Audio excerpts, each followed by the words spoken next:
Le Gois, c'est la deuxième entrée par laquelle on peut accéder à l'île. Donc c'est un petit peu en amont du pont. Et là, c'est une chaussée romaine qui est découverte à marée basse. Donc à marée haute, l'eau remonte à la même vitesse qu'au Mont-Saint-Michel. Elle remonte à 60 km/h, ce qui entraîne parfois des accidents parce que le Gois fait quand même 4,5 km.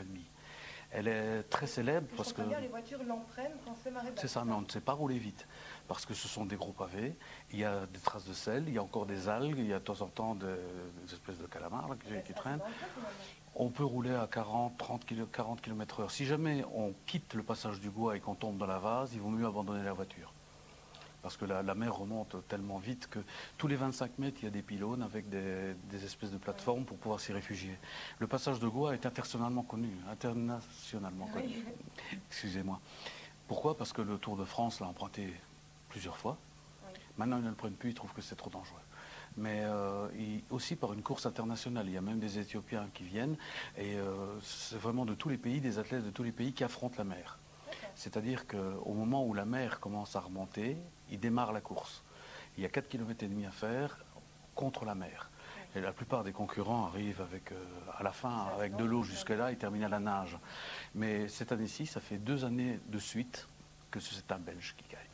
Ah, ouais. Génial. Cocorico. Super, on a gagné. Cocorico. Alors face à l'île de Noirmoutier, l'île de Pornic? Non, c'est pas l'île de Pornic. Pornic est sur le continent. D'accord. Pornic, c'est la frontière avec la Vendée, avec la Bretagne. La Bretagne commence à l'île de Pornic. Donc il y a moyen d'y accéder? Absolument, oui. D'abord, par le continent, par la route, mais aussi à partir de l'île de Noirmoutier, puisque justement, à partir d'une estacade que je connais bien, oui. C'est l'embarcadère qui donne les randonnées en mer jusqu'à l'île de Pornic, où on passe la journée à manger dans les crêperies, visiter le port et tout ça. Et on revient après à Noirmoutier.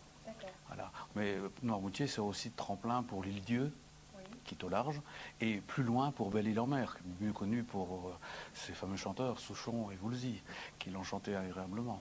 Et alors, en Bretagne, là, il y a Guérande. Guérande, ce sont les marais de Guérande, où on récolte le sel, qui est... Les marais, le sel de Guérande est connu un petit peu partout en Europe, et il a une notion culinaire, et également, il y a un petit peu pour tous les goûts, il y a pour le bétail aussi, il y a tout ça.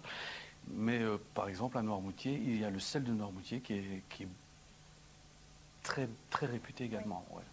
Alors, on laisse un peu de côté toutes ces descriptions. Parlez-nous un petit peu de vous. Est-ce qu'il vous est déjà arrivé quelques mésaventures là-bas? Alors, quelques-unes, oui. Racontez-nous. Je vais vous parler des comiques. Je ne vais pas vous parler des drames. C'était au début, je fréquentais Noirmoutier, j'étais sur la plage, et puis un de mes amis s'amène et il me dit, tiens, il y a monsieur qui a acheté un nouveau bateau, est-ce que ça te plairait de l'essayer? Effectivement, c'était un inboard qui faisait 12 mètres, c'était intéressant d'aller faire un petit tour.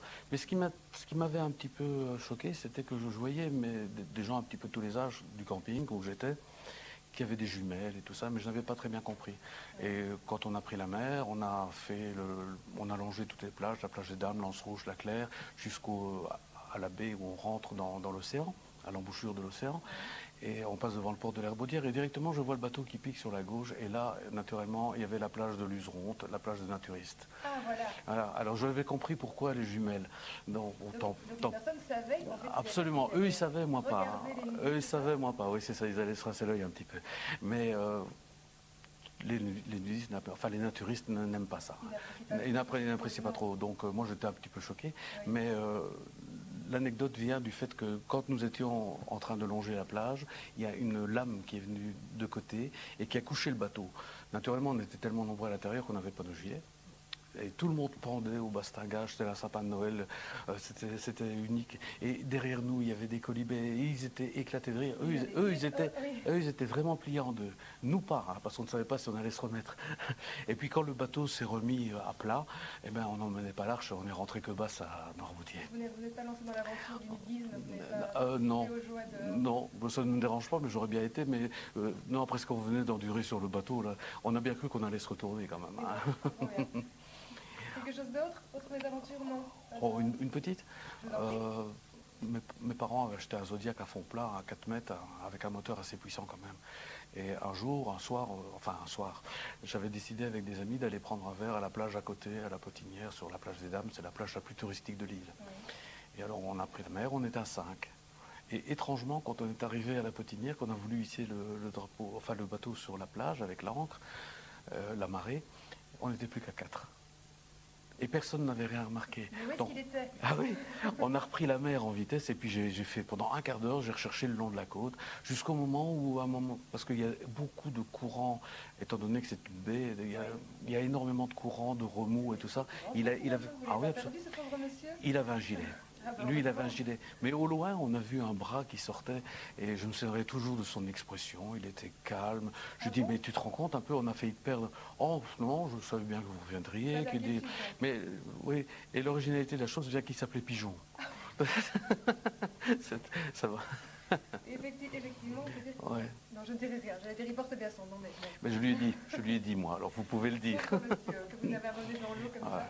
Ouais. Alors, vous êtes tellement passionné de cette région que vous en avez écrit un livre Oui. que j'ai ici, qui s'appelle L'Estacade, édition Amalthée, pardon. À Nantes, ouais. De quoi est-ce qu'il s'agit? Oh, il s'agit d'une... C'est un roman de plage en réalité, c'est un roman de piscine, c'est un roman qui se lit d'une lecture rapide facilement, qui se passe sur l'île de Noirmoutier mais qui démarre aux frontières du Luxembourg. Il s'agit d'un garçon qui travaille dans un casino clandestin allemand, qui existait en tout cas, et qui fait les frontières du Luxembourg qui sont communes avec la France et la Belgique. Oui. Et à un moment, il perd la tête et il a l'accès à l'argent qui est dans un van. Il rafle l'argent et il se rend compte de l'erreur qu'il a faite et il veut se mettre en sécurité. Le seul moyen pour se mettre en sécurité, c'est l'endroit qu'il connaît bien, où il allait en vacances et il repart à Noirmoutier, retrouver son copain qui lui n'est pas là, mais par contre l'ami de son copain est là. Vous décrivez un petit peu les paysages, l'ambiance dans ce Absolument, oui. Je parle de la Chaise, le bois de la Chaise qui est très réputé, c'est une réserve. Je décris largement le caractère vendéen. Oui, c'est assez typique. Donc j'ai même reçu des lettres du maire de Vendée pour me stimuler pour ce roman. Je vous remercie beaucoup pour ces explications. Mais je vous remercie. Un grand bravo pour votre livre. Quant à vous, bien soit vous pouvez vous rendre en Vendée, ou alors